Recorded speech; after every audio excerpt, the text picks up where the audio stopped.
de uma zona rural, de uma aldeia, e então essencialmente brincava na rua, jogava futebol com os meus vizinhos, já tinha o bichinho de jogar futebol, também corria, e a minha tristeza às vezes era ver que andavam, por exemplo, no futebol feminino. Existe uma equipa lá próxima da minha terra, que é o Ferreiros, que na altura até estava na primeira divisão. Andava sempre a pedir jogadoras para a captação. Eu na altura tinha aí os meus 14, 15 anos. Eu tinha grande tristeza de não poder jogar. Só jogava apenas na rua.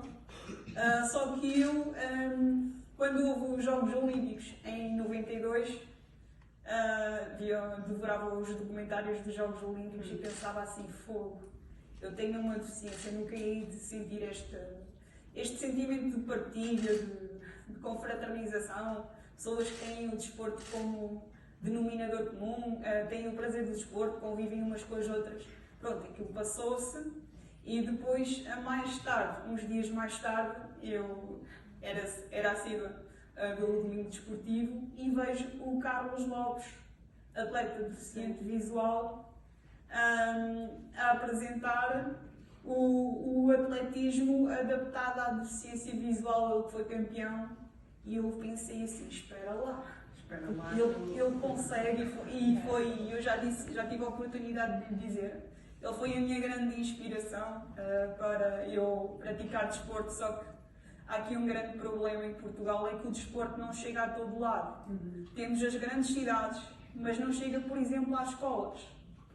E eu, se calhar, naquela altura, com a vontade que eu tinha de praticar desporto, teria iniciado logo ali, procurado. Ainda falei com os meus professores do ensino especial. E eles disseram que só em Coimbra mesmo, só que na altura eu andava a estudar em Anadia. Coimbra era completamente inacessível. Só foi possível então, quando vim estudar para Coimbra, aí tinha 20 anos, e eu comecei a praticar na ACAP várias modalidades, ciclismo, goalball, mas foi no atletismo que eu consegui realmente chegar mais longe, porque às vezes no goalball não havia atletas, depois no ciclismo uma grande pecha começou a não haver guias, e no atletismo eu corria sem guia, era B2, B3, e ainda conseguia treinar normalmente, e assim esteve até 2019.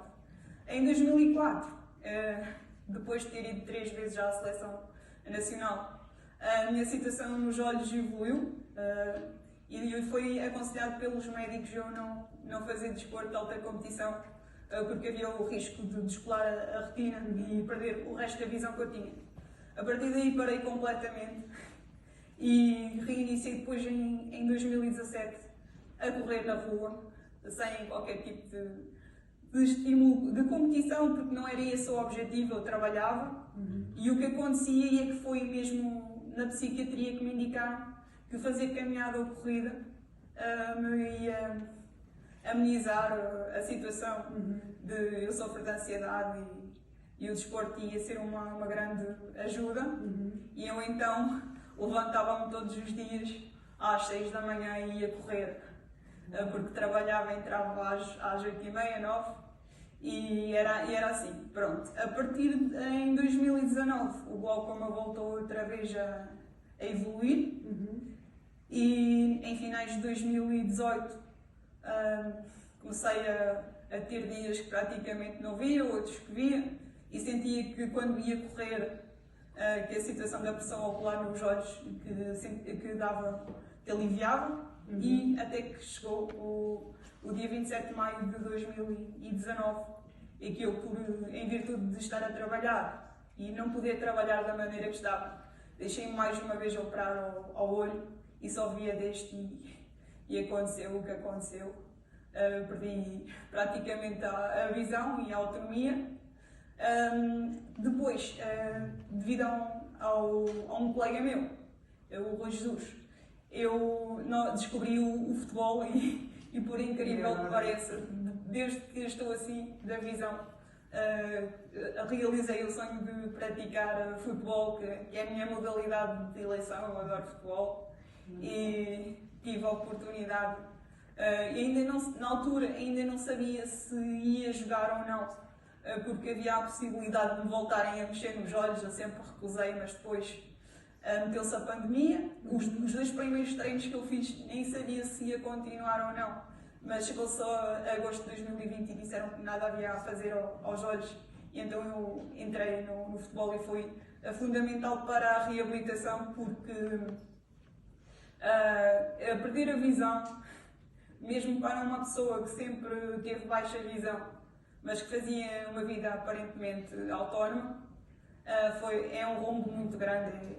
É recomeçar uma vida do zero, é viver praticamente sem qualquer rumo, e o futebol acabou por ajudar mesmo nisso, e graças a Deus que o Futebol Clube Unimaricense abriu as portas e conseguiu ter uma equipa, a primeira de futebol de cegos, e eu, na altura, era a única mulher que me juntava ao grupo, o que não me deixa de